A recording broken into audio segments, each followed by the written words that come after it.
ফুলকপির ডালনা কম বেশি সবাই কিন্তু ভালোবাসি, দেখতে থাকো। ওয়েলকাম ফ্রেন্ডস, রান্নাঘর থেকে সোমা বলছি। আশা করি তোমরা বন্ধুরা সবাই ভালো আছো। আজকে নিয়ে এসেছি একদম নিরামিষ ফুলকপির ডালনা। এই শীতকাল পড়ছে, বিভিন্নভাবে কিন্তু ফুলকপির রেসিপি দেওয়া হবে, দেখতে থেকো। আজকে একদম সিম্পল নিরামিষ যে ফুলকপি হয় সেই ফুলকপির ডালনাটাই আমি রেডি করব।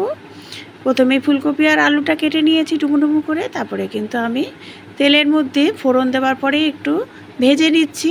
দিয়েছি ফোড়ন হচ্ছে গোটা জিরে, দারচিনি, এলাচ। ফোড়নটা দেওয়ার পরে আমি ফুলকপি আর আলুটা দিয়ে নুন হলুদ দিয়ে ভালো করে কিন্তু আমি আগে ভেজে নেব, ঢেকে ঢেকে এমনভাবে ভাজবো যাতে ভাজতে ভাজতে কিন্তু পুরোটাই সেদ্ধ হয়ে যায়। তারপরে দিয়ে দেবো হচ্ছে জিরে আর ধনের গুঁড়ো।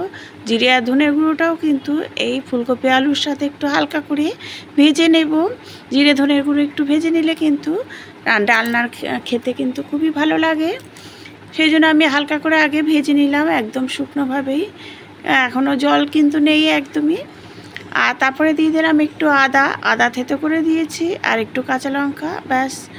আর তার সাথে কিন্তু আমি একটু পোস্তর পেস্ট দিয়েছি, স্লাইড পোস্তর পেস্ট দিয়েছি। ওই সময় একটু কাঁচা লঙ্কা পেস্ট করে নিয়েছি, ব্যাস। তারপরে হচ্ছে মশলাটা কষানো হয়ে গেলে জল দিয়ে দেবো। জলটা ফুটে গেলে দিয়ে দেবো শাহি গরম মশলা, আর তার সাথে হচ্ছে একটু ঘি। আর ডালনা একটু নিরামিষ ডালনায় ঘি পড়লে কিন্তু খেতে খুবই ভালো লাগে। ব্যাস, রেডি হয়ে গেল সিম্পল একদম চটজলদি নিরামিষ ফুলকপির ডালনা। Thank you.